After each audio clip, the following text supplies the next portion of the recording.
जोरदार तालियां जयपुर की इस टीम के लिए। इंडियन पब्लिक स्कूल राजस्थान से आए हुए हैं ये लोग, और दीपक गुप्ता सर और राम किशोर सर ये मिलकर अपनी उस विरासत के रूप में जो हम आगे लेकर जा रहे हैं, जहां पर बहुत सारे स्टेट से लोग आए हुए हैं, तो राजस्थान की टीम आपका सम्मान कर। एक बार जोरदार तालियां। उत्तर प्रदेश की सरजमी पर प्रतापगढ़ के परिसर में सम्मान हो रहा है इंजीनियर विवेक गुप्ता जी का, जो इस समय के one of the best educator हैं। तो मैं चाहूंगा एक बार जोरदार तालियों से बताइए कि प्रतापगढ़ जनपद वाले कैसे सम्मान करते हैं जब हमारे यहाँ टॉप एजुकेटर्स आते हैं। प्लीज एक बार जोरदार तालियां विवेक गुप्ता जी के लिए होनी चाहिए। और अब विवेक गुप्ता जी मंच पर आकर आप सबसे मुखातिब होंगे।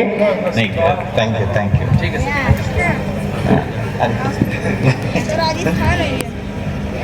You are looking more smart है, राइट। एक नए लुक में सर को देखने को मिलेगा, ये किसी ने YouTube पे नहीं देखा होगा आई थिंक, ये Rajasthani look. Okay, now you can start and sorry for that. So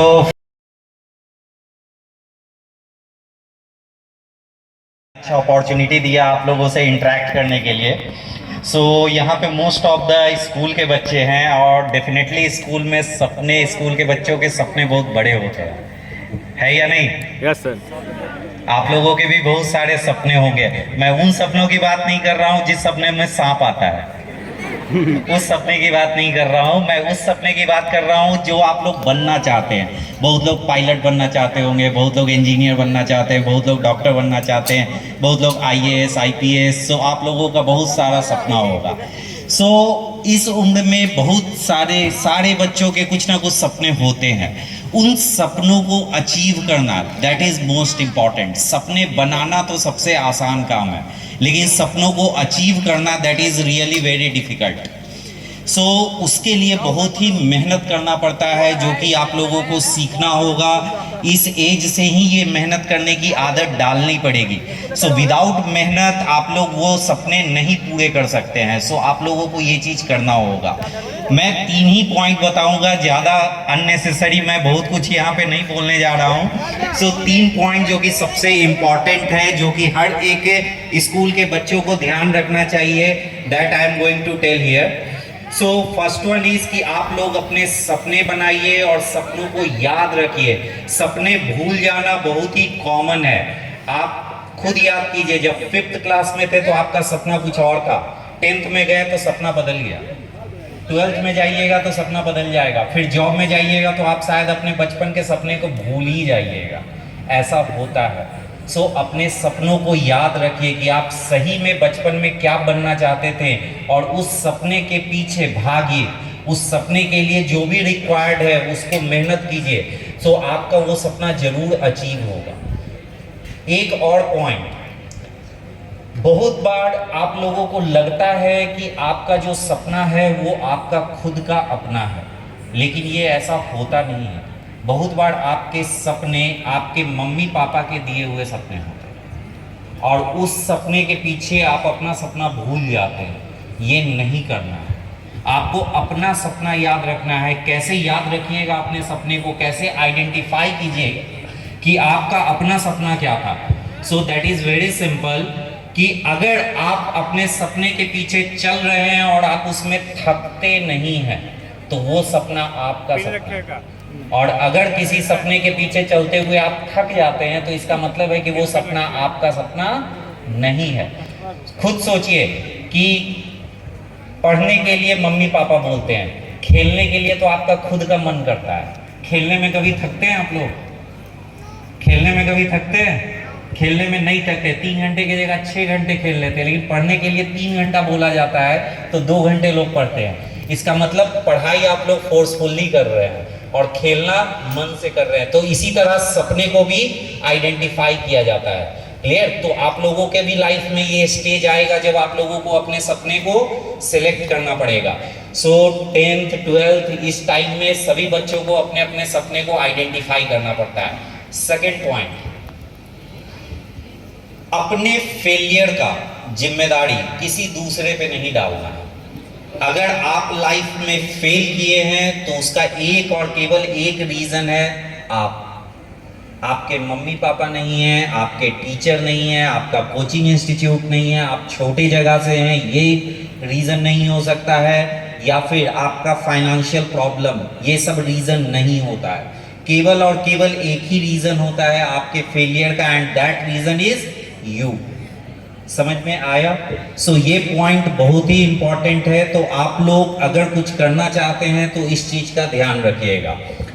now engineering से रिलेटेड मैं एक पॉइंट आप लोगों को बताना चाह रहा हूँ कि इंजीनियरिंग एक बहुत ही अच्छा प्लेटफॉर्म है जहाँ से आप इंजीनियर्स तो बनते ही हैं, साथ में इंजीनियरिंग के अलावा भी अगर आप कुछ करना चाहते हैं तो आप अपने डायरेक्शंस को चेंज कर सकते हैं।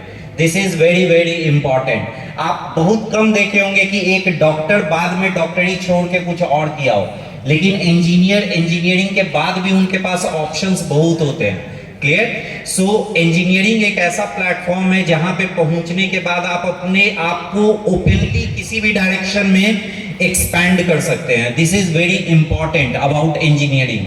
और इंजीनियरिंग के लिए जितने अच्छे कॉलेज में आप लोग जा सकिए, जाने का ट्राई कीजिए। और इंजीनियरिंग के लिए जो सबसे फेमस एग्जाम है, आप लोग सबको पता होगा, इंजीनियरिंग निकालने के लिए कौन सा एग्जाम है? IIT दिल्ली नहीं, IIT JEE का एग्जाम होता है जो कि सबसे इंपॉर्टेंट है। IIT दिल्ली तो बस एक कॉलेज है, IIT बहुत सारे हैं इंडिया में। सो आप लोग अगर अच्छे से पढ़ाई कीजिएगा देन डेफिनेटली आप लोगों को IIT में एंट्रेंस मिलेगा। क्लियर? और वहां जाने के बाद एक अलग ही दुनिया देखिएगा आप लोग, जो कि शायद दूसरे कॉलेज से देखने को नहीं मिलता है। अच्छे कॉलेज में पढ़ने का एक बहुत ही फायदा होता है, बहुत सारा फायदा होता है, जो कि अच्छे कॉलेज में जाने के बाद ही आप लोगों को फील होगा। उससे पहले आप लोग वो चीज फील नहीं कर सकते हैं। सो पूरा ट्राई कीजिएगा लाइफ में कि जितने भी अच्छे से अच्छे कॉलेज में जा सकिए जरूर जाइएगा। जैसे आप लोग यहाँ पे भी देखते होंगे, स्कूल में जाने के और स्कूल में नहीं जाने में बहुत डिफरेंस होता है या नहीं? स्कूल में जाने के बाद पता चलता है कि कैसे फ्रेंडशिप होता है, आप आगे क्या कर सकते हैं। जब स्कूल में अपने फ्रेंड से बात करते हैं कि कोई पायलट बनना चाहता है, कोई इंजीनियर बनना चाहता है, कोई डॉक्टर बनना चाहता है। क्लियर? और जो बच्चा स्कूल नहीं जाता है तो उसको वो चीज पता ही नहीं होता है, इजंट इट? सो इस चीज का आप लोग ध्यान रखिए। इंजीनियरिंग बहुत ही अच्छा प्लेटफॉर्म है। जिस हद तक आप लोग मेहनत कीजिए और अच्छे से अच्छे कॉलेज में जाइए। अगर आप इंजीनियरिंग के अलावा किसी दूसरे भी सेक्टर में जाते हैं तब भी पूरा ट्राई कीजिए कि ज़्यादा से ज़्यादा मेहनत करके अच्छे से अच्छे कॉलेज में एडमिशन लीजिए। अच्छे कॉलेज में एडमिशन लेने के बाद आपका लाइफ बहुत ही अच्छे डायरेक्शन में ऑटोमेटिकली गाइडेड हो जाता है। सो इस तरीके से आप अपने आप को प्रोग्रेस के रास्ते पे ले जा सकते हैं। सो मैं और ज़्यादा आप लोगों का टाइम नहीं लूँगा।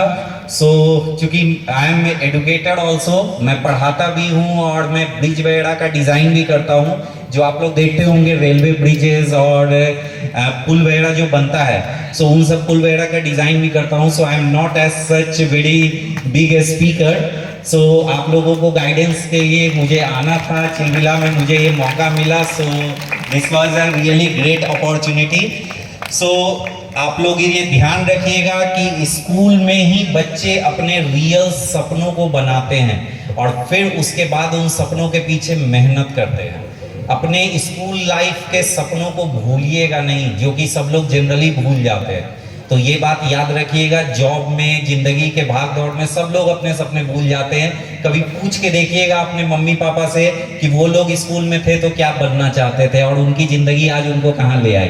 क्लियर? सो आप लोग ये गलती मत कीजिएगा। आप लोग अपने सपनों के पीछे जरूर जाइएगा और अपने सपनों के पीछे जाने में जो है ना, एफर्ट बहुत कम लगता है। कम एफर्ट में सक्सेस ज्यादा मिलता है अगर आप अपने सपनों के पीछे चल रहे हैं तो।